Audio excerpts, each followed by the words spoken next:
episode 157 of Flick James Flick, your one and only movie reviewing secret agent.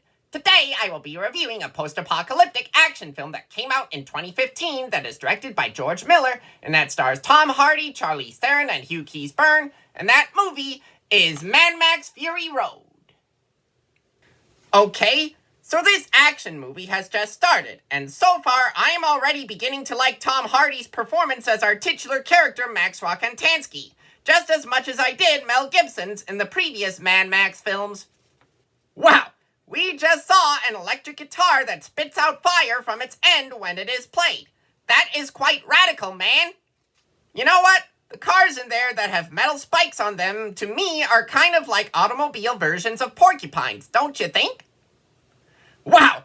All these people who are driving their vehicles are driving them into a dust storm.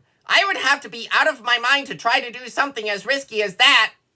Max is proving himself to be always the tough guy that he has been, whether he is played by Mel Gibson in previous installments in the Mad Max franchise, or by Tom Hardy in this one.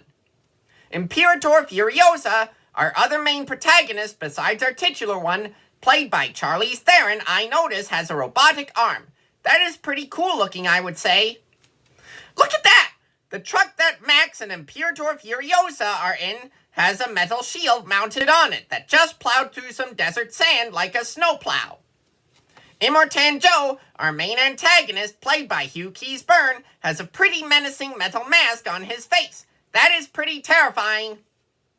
Max and Furiosa have come across a naked woman in the middle of the desert. That's something you wouldn't expect to see in a desert.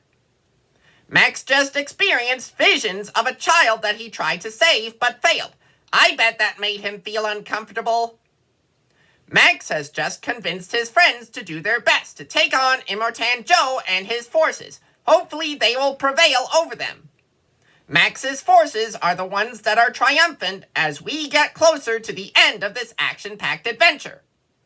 As this movie draws to a close before departing, Max has shared a glimpse with Furiosa. Overall, Mad Max Fury Road is an excellent post-apocalyptic action movie with great costume and production design and wicked awesome special and visual effects. Join me next time when I review Inside Out. I'm Flick James Flick, your one and only movie reviewing secret agent out there.